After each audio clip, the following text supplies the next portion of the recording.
Meus irmãos, mês de junho. Uma nova série para nós que tem a ver exatamente com o que eu falei um pouco atrás. Descanse no Senhor. Descanse no Senhor. Eu quero ver com os amados 3 razões para descansarmos em Deus. Esse sermão inaugural, vamos chamar isso, nesse mês de junho, é para que você não esqueça 3 razões para descansarmos em Deus. Por que você precisa descansar em Deus? Eu quase estava dando a introdução há uns segundos atrás. Qual é o dia de amanhã? É a bendita segunda-feira, se Deus nos der vida. Você tem preocupações? Tem, as contas para pagar, talvez pessoas para orar. Vamos pensar na família do rapazinho Tiago, que no acampamento infelizmente quebrou o seu tornozelo. Eles devem estar preocupados. Quanto tempo o Tiago vai ser recuperado? Ou o nosso jovenzinho, o Henrique Auleta, com seu braço engessado. Todos alegres e felizes, tenham certeza disso. Falei isso para aqueles irmãos que estavam no início. Mas todos ficam apreensivos. Você fica apreensivo se realmente no final do mês você vai ter todo o dinheiro para pagar as contas. Nós do conselho recentemente tivemos uma reunião para fazer revisão do orçamento, porque a gente fica preocupado, será que a gente vai ter dinheiro para pagar todos os compromissos e continuar fazendo a nossa igreja proclamar o Evangelho? Eu sei que um certo pastor famoso chegou num culto, você deve ter assistido, e disse assim: olha, vamos fazer uma grande obra, e sabe onde está o dinheiro? Aí no seu bolso. Ele é corajoso, talvez me falte essa coragem, mas isso não dá um pouco de preocupação? Como é que vai ser o nosso futuro? Você está percebendo quantas crianças e irmãs grávidas estão multiplicando na nossa igreja? Você fica incomodado com o choro de criança? Espera que vai vir mais. E vai ser um coro. Não um coro, um coral. Tem que pensar nas palavras, não é, antes de falar. Vai ser um coral logo, logo. Você está preocupado? Que tipo de igreja esses jovens vão herdar? Você fica imaginando, eu olhei um bando de adolescentes esse feriado, e eu fiquei olhando assim, qual deles vai ser diácono, presbítero, marido, esposa? Qual deles vai ser pastor, missionário, missionária? Qual deles vai conduzir a Igreja Presbiteriana Unida de Suzano? Porque eu vou envelhecer. Alguns de vocês já viraram há muito tempo o cabo da Boa Esperança. Sim, você sabe. O corpo... A minha geração, dizia meu pai, ele ainda diz que a minha geração já nasceu ruinzinha, podre. Eu estou com 53, eu me sinto um caco. Eu vi aqueles meninos correndo, me dá a canseira de ver, lá no acampamento. E você fica preocupado? Eu fico olhando, o mais jovem entre nós é o presbítero Gregory. Ainda é, não é? No conselho, na idade, etc. Que já tem uma carga, ele e a Renata, uma carga abençoada na sua família. Qual é o próximo jovem que vai substituir quando o presbítero Gregory tiver cabelos brancos, que nem o Ider, que é um dos nossos eméritos? Você está preocupado com isso, Gregory? Porque de vez em quando eu fico preocupado. Quem vai conduzir a junta diaconal?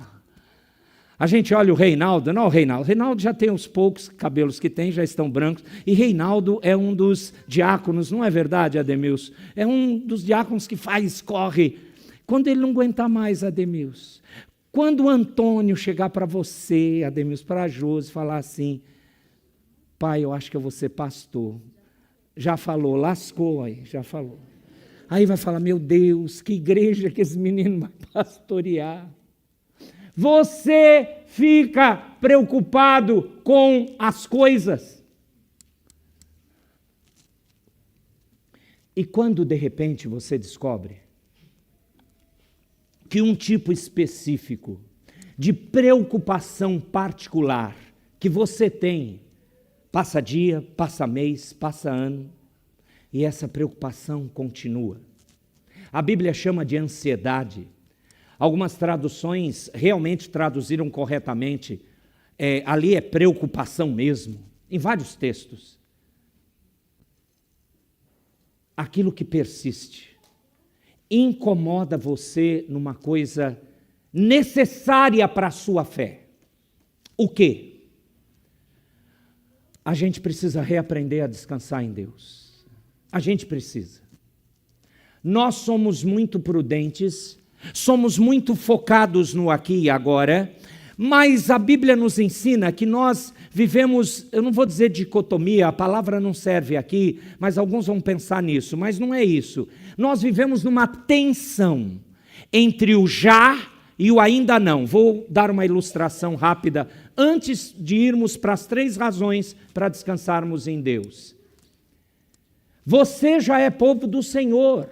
Cristo já te resgatou. Você já faz parte do reino, mas ainda não vive de maneira perfeita e plena na eternidade desse reino. Ainda não. Já tem o perdão dos seus pecados todos, passados, presentes e futuros, mas ainda não vive a plenitude de não ter mais pecado nenhum. Você vive como crente na igreja. Você tem comunhão com os irmãos e irmãs. Você tem, muitos de nós, até uma família no Senhor, mas ainda tem desencontros relacionais, ainda tem sofrimentos de chateações, tristezas, mágoas, apesar de já sermos um povo unido. Percebe a tensão? Essa tensão quebra a coisa mais importante que nos mantém de pé como crentes em Cristo Jesus. E isto é o nosso descansar em Deus. Eu disse que eu ia mostrar para os amados 3 razões para nós descansarmos em Deus. Vamos para a primeira delas? Efésios capítulo 6. Efésios 6. Eu quero relembrá-los de 2 versos, o 10 e o 11. Efésios 6, versos 10 e 11.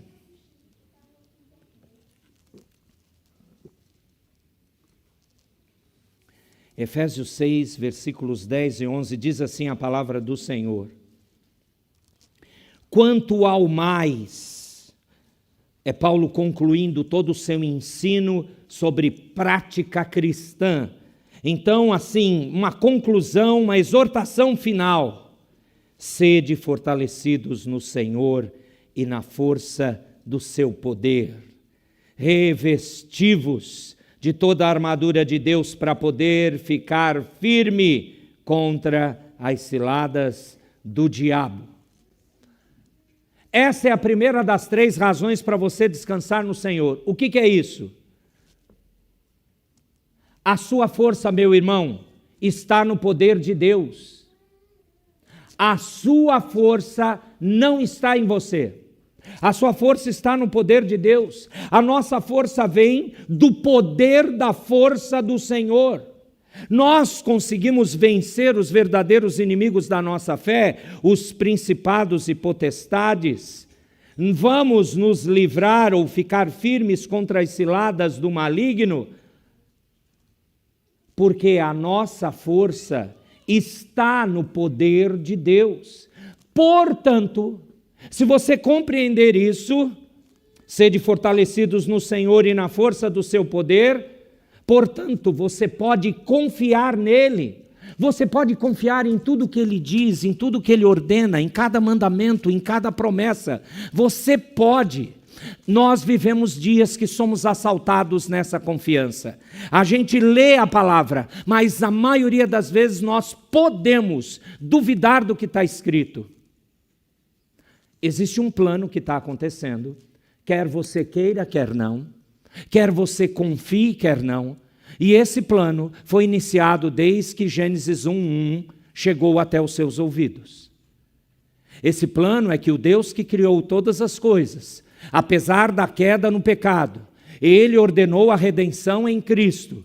e Ele fará a consumação de tudo, isto é, a eternidade acontecer. Esse plano é invariável, esse plano não dá para bloquear, esse plano não tem como impedir. E o maravilhoso é que nesse plano Ele incluiu você, incluiu a nossa igreja. Agora pense nisso quando você enfrentar as lutas que arrancam o descanso de Deus do seu coração. Pense nisso. O que vai impedir o plano do Senhor de agir? Pense. Nada vai impedir. Eu repito, a gente está preocupado com finanças. Nós estamos. É claro que a gente precisa de mais dizimistas. Ou que aqueles que o Senhor tem abençoado sejam dizimistas fiéis. Alguma dessas duas coisas precisa acontecer. Você imagina quando nós temos dor no coração e vamos ficar pensando assim: será que nós vamos ter que cortar missionários? Será que nós vamos ter que reduzir o pastorado? Será que nós vamos ter que parar um trabalho A, B, C ou D? Será que todas essas coisas vêm na mente do conselho, vêm na mente das sociedades internas? E agora? E agora, nesse momento, você e eu precisamos focar. Dá-nos sabedoria, lembrando que é a sua força, a minha força está no poder desse Deus. Ele nos salvou, Ele criou essa igreja, Ele vai mandar soluções. Pense no nível da espiritualidade da nossa igreja. Diz para mim, como é que você mede a espiritualidade da nossa igreja? Quantas pessoas vêm no culto? Tem culto cheio, tem culto vazio. Já sei, a espiritualidade de uma igreja é quantas pessoas vêm no culto de quarta-feira. Lembrou daquela ideia, Gregory? Tivemos uma ideia do passado. Vamos fazer o culto lá embaixo, a gente economiza a luz, ar-condicionado, vem pouca gente. É assim que a gente mede a espiritualidade de uma igreja? Pensa, qual é o padrão? O que preocupa você? Amados, essas coisas, elas estão aí lutando para nos desviar da onde, em primeiro lugar, devemos alcançar descanso. Veja o verso 10 novamente. Quanto ao mais. Leia comigo o verso 10, por favor. Quanto ao mais, sede fortalecidos no Senhor e na força do seu poder. Então, confie nele. Confie nas promessas dele. A gente se reveste da armadura dele. Veja que o verso 11 é uma afirmação. Revestivos, sim, afirmativamente, de toda a armadura de Deus. Para quê? Para a gente realmente poder, ter capacidade para ficar como firme contra as ciladas do diabo. Por causa da força do poder de Deus em nós. Você já pediu isso em oração? Senhor, a gente está com vários problemas, temos várias preocupações. Senhor, fortalece-nos no teu poder. Agora isso desencadeia uma outra pergunta. Qual é o poder de Deus? Qual é o poder de Deus? Vamos, crentes presbiterianos, da Confissão de Fé de Westminster, da teologia calvinista reformada. Qual é o tamanho do poder de Deus? Imensurável, gigantesco, total. Ele é o todo-poderoso. Se você é bom de hebraico, você vai falar todos aqueles nomes de Deus. Yahvé, El Shaddai, Elohim, Jeová Jireh, e vai falar que como ele é glorioso. É por isso que quando... A gente está fazendo muita reunião do conselho. Quando a gente fica se descabelando lá, a gente vê que o povo aqui está sempre feliz. Você não sabe como é que a gente passa lá. Como é que nós vamos fazer isso? Como é que nós vamos fazer aquilo? Como é que a gente vai chegar e dizer assim, irmãos, o dia da família não vai ter dinheiro. Cada um, se quiser, contribui para poder participar do dia da família. Sacrilégio! Porque o dia da família é sagrado na Ipos. Pois é, não vai ter dinheiro para a festa. Porque a gente quer continuar evangelizando, proclamando a palavra, tendo a estrutura. E aí? Qual é o tamanho do poder desse Deus? Você percebe? Talvez eu não esteja descansado. Eu preciso ter essa primeira razão. Quanto ao mais, irmãos, sede fortalecidos no e na força do seu. Essa é a primeira razão. Você precisa confiar no Senhor. E eu estou só ilustrando com a questão financeira. Talvez a sua preocupação é se você vai ter fé até o dia do juízo final. Aliás, parece que foi a preocupação do Senhor Jesus. Eu lembro que o Senhor Jesus certa vez disse: quando o Filho do Homem voltar, porventura achará fé na terra? Talvez essa seja a sua preocupação. Eu conversei com um adolescente e eu fiquei espantado. Aquele menino chegou para mim e disse: eu estou preocupado, porque eu não sei se eu tenho fé suficiente para ficar firme crendo em Jesus. Aí você pensa, é um menino, adolescente. Ouve o que ele disse. A preocupação dele é a preocupação que todos nós, maduros na fé, temos que ter. Será que eu estou firme? Se eu morrer agora, eu vou para a glória eterna? A famosa pergunta. Se de fato o Senhor mandar lutas e dissabores, eu estarei confiado nesse Deus, fortalecido no seu poder, na força que Ele me dá, ou eu vou sucumbir? Eu vou abandonar tudo, eu vou criticar Deus, eu vou dizer: Senhor, onde estás? Não que essa pergunta seja errada. O famoso Salmo 13, Davi fica repetindo: até quando? Até quando? Isaías disse isso aqui, no capítulo 6. Até quando? O Senhor não vai deixar o povo crer? Não, o Senhor me chamou para uma obra inválida, que já no nascedouro do projeto já está morto. Primeira razão para você descansar no Senhor. A sua força, meu irmão, está no poder de Deus. Não esqueça o poder desse Deus. Segunda razão para você descansar em Deus. Provérbios 16, versículo de número 20. Realmente são 3 textos. Gostaria muito que vocês marcassem e pudessem ao longo da semana orar com esses textos, pedir para o Senhor aplicar na sua vida e não esquecê-los. Provérbios 16, verso 20.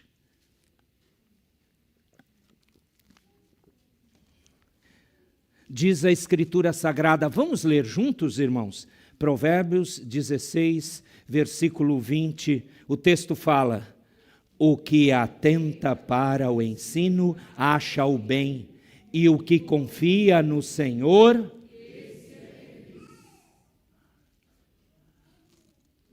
Para mim, esse texto é pior do que Efésios. Preste atenção, literalmente do hebraico está escrito assim: aquele que dá ouvidos à palavra encontrará o bem, é a primeira parte. E a palavra aqui é a lei de Deus. Aquele que cuida disso, cuida de praticar a vontade do Senhor, vai prosperar. O ensino que vem de Deus nos abençoa. Os obedientes a esse ensino é que são realmente felizes. Eu quero ser feliz. Você quer ser feliz? A pior coisa é um pastor infeliz. Ou coisa horrível, está sempre de cara fechada. Não, eu quero ser um pastor feliz. Eu quero ser um pastor entusiasmado. Você quer ser um crente infeliz? Já viu um crente infeliz? Rabugento, murmurador, reclamão, não tem expectativa e nem perspectiva de nada. Você quer ser assim? É isso mesmo? Sim ou não? Não. Oh Deus, vamos lá. Não, sério, a palavra de Deus é séria. Olha só, por favor, entenda o texto. Aquele que confiou no Senhor é abençoado. Felizes porque confiam no Senhor. Felizes. Deus não mente. Ele quer o seu povo feliz. Ele fez isso para a sua glória. Irmãos, eu estou com muitos das palestras dos irmãos do acampamento na minha cabeça. Então, se eu fizer outras ligações, é por causa disso. Eu mostrei para eles que eles foram feitos por causa do propósito de Deus, que eles foram salvos por causa do propósito de Deus, que quando Deus fala lá em Efésios 1, só lembre de cabeça, que Ele, antes da fundação do mundo, nos predestinou, nos chamou para sermos filho dEle, nos adotou, e tudo isso em vários lugares, no verso 6, no verso 14, no verso 12 de Efésios 1, está escrito lá, para louvor da glória dEle, para o beneplácito do seu querer. O que é esse negócio de beneplácito? O deleite da vontade de Deus. Ele se alegra em ter feito todas as coisas, separado a gente antes da fundação do mundo e definitivamente nos salvado. Isso é para a glória dele. Quando você tem entendimento disso, não tem como ser infeliz. A gente pode ficar um pouco, como diz Paulo naquela lista, desanimado, mas não derrotado. Meio que quebrado, mas não morto. O morrer de Cristo, isto é, querer fazer a vontade dele, não a nossa, marca o nosso corpo, a nossa vida. Paulo também disse isso. Mas olhe o que esse provérbio está dizendo. O que atenta para o ensino, para a palavra de bem, do Deus maravilhoso, tem o bem. A palavra de Deus leva a benefícios. Por isso, o que confia no Senhor, isto é, confia a ponto de crer na palavra dele, em tudo que está escrito, essa pessoa é feliz. Queridos, eu acho que a nossa infelicidade, com amor e carinho, eu digo, não apenas por minha causa, mas por sua causa, as nossas infelicidades, é porque a gente lê a Bíblia, ensina a Bíblia para os outros, mas não está crendo no que essa Bíblia diz. Principalmente nós que estudamos muito, muito, muito a palavra. A gente precisa crer. Nós não somos uma empresa, nós não somos uma família sem esperança, nós não somos um conglomerado de sei lá o quê. Nós somos uma igreja de Deus. Uma igreja de Deus precisa crer nas palavras de Deus, não nas minhas, não da liderança como um todo.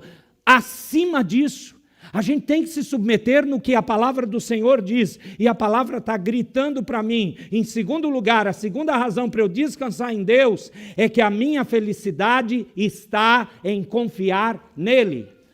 Quando eu estou infeliz, eu não estou confiando nele.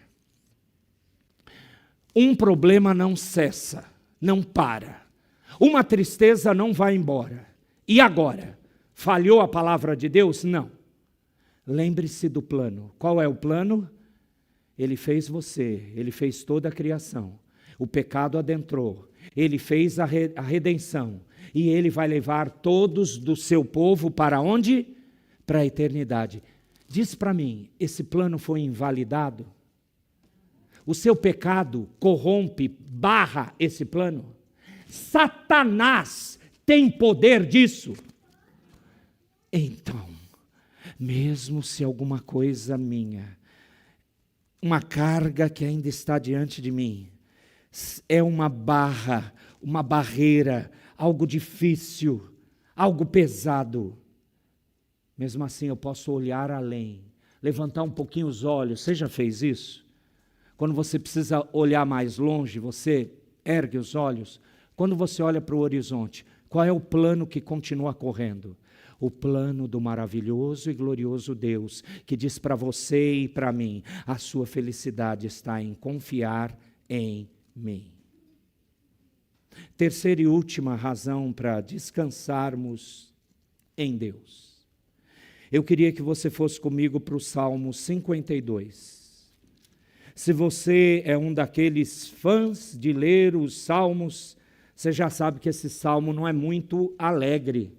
É um salmo de Davi revoltado, um Davi que foi caguetado Ele estava escondido numa boa, mas um tal de Doeg Edomita fez saber a Saul que Davi estava na casa do tal do Abimeleque. E isso deu dores de cabeça para Davi, mas depois em 1 Samuel 22 você lê a história toda. Eu só quero que você veja o verso de número 1 do Salmo 52. Apenas o verso 1, porque aqui tem a terceira razão para realmente, biblicamente, descansarmos no Senhor. Salmo 52, verso 1. Eu posso pedir para somente a igreja ler apenas o verso 1, Salmo 52, o que diz a palavra?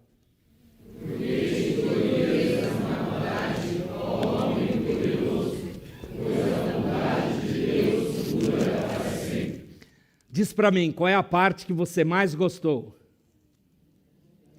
A bondade do Senhor dura para sempre. Repete comigo. A bondade do Senhor dura para sempre. Olha, tem horas que nós, crentes que conhecemos a palavra, parece que a gente não crê muito não. O texto está falando que depende do seu humor, a bondade do Senhor durar para sempre. Eu vou piorar o exemplo. Depende da sua obediência, a bondade do Senhor durar para sempre? Depende da igreja estar boa, lotada, cheia, abençoada em todos os sentidos, aí a bondade de Deus vai durar para sempre? O Davi estava numa situação ruim. Ele começa dizendo: por que você te glorias na maldade, ó homem que acha que é poderoso?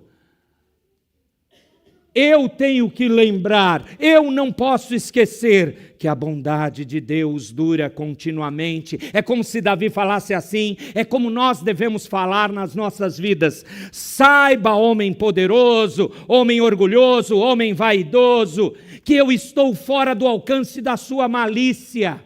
Aquela bondade de Deus, na qual você, homem maldoso, homem vaidoso, orgulhoso, no qual você me censura por confiar, é a minha proteção segura e me seguirá dia após dia. Quem é mesmo o autor do Salmo 51? Ou 52? Davi. É o mesmo autor do Salmo 20? Certamente, bondade todos os dias. É o mesmo autor. Ele está repetindo. Nesse momento, o Davi pegou o sermão que ele pregou no Salmo 23 e agora ele está pregando para ele no meio de uma dor, luta e dificuldade. Você precisa pregar para você mesmo. Você fica dependendo de mim para eu pregar para você? Você está perdido. Você precisa pegar a palavra do teu Deus, que foi dada pelo teu Deus na tua mão, e você precisa lembrar você dela. Davi está fazendo exatamente isso. Por que não seguir o padrão divino, em vez de se colocar em um antagonismo direto a ele? É isso que ele está questionando desses homens poderosos, maldosos. Você pode esperar prosperar quando você se opor assim, desse jeito, diante do Todo-Poderoso? Meus irmãos, o orgulho dos ímpios sobre os justos é vão, é inútil, pois Deus cuida constantemente do seu povo. Por favor, Deus cuida constantemente de você. Não é fala coaching, não é autoajuda, é Bíblia. Para o seu povo. Eu sou povo de Deus. Eu tenho certeza que Deus cuida de mim. Amém. Será que Ele cuida de você? Se você é povo de Deus, você só pode dizer um retumbante amém. Tem alguns do povo de Deus. É sério. Preste atenção. Ele está dizendo, olha que coisa preciosa.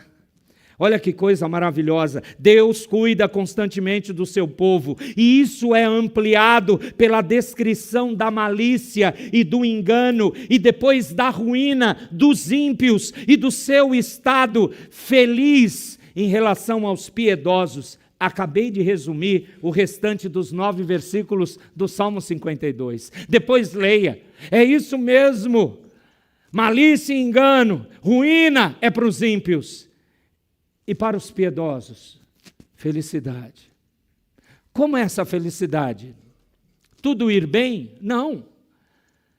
Você continuar confiante em Deus de maneira feliz, não importando como está a vida. É isso que dá um nó na cabeça do diabo.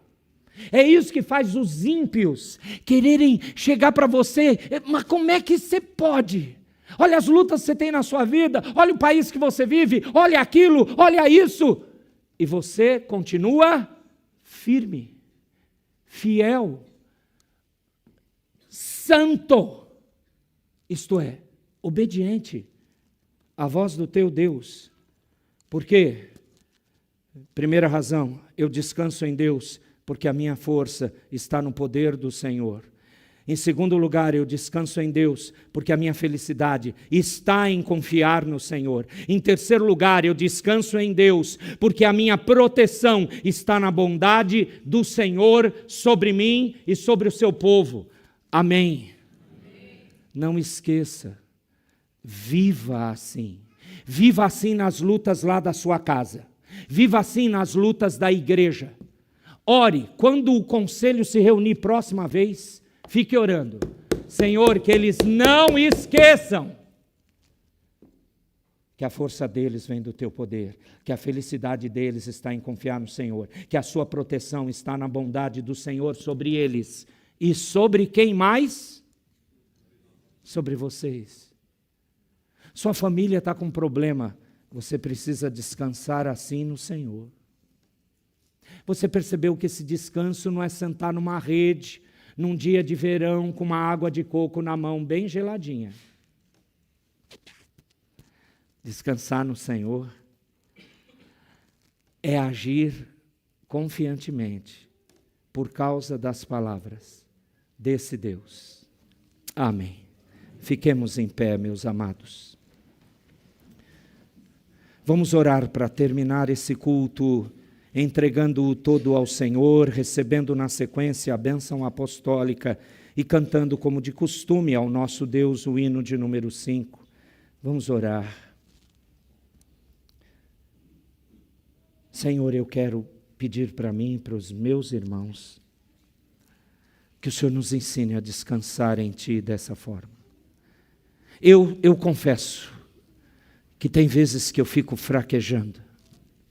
Eu tenho certeza que irmãos verdadeiros e sinceros e irmãs que estão aqui também vão concordar diante de Ti que algumas vezes nós duvidamos das Tuas palavras e a gente fica até desesperado. A gente até diz, muito bonito, pastor, o seu sermão, mas na prática, ó Deus,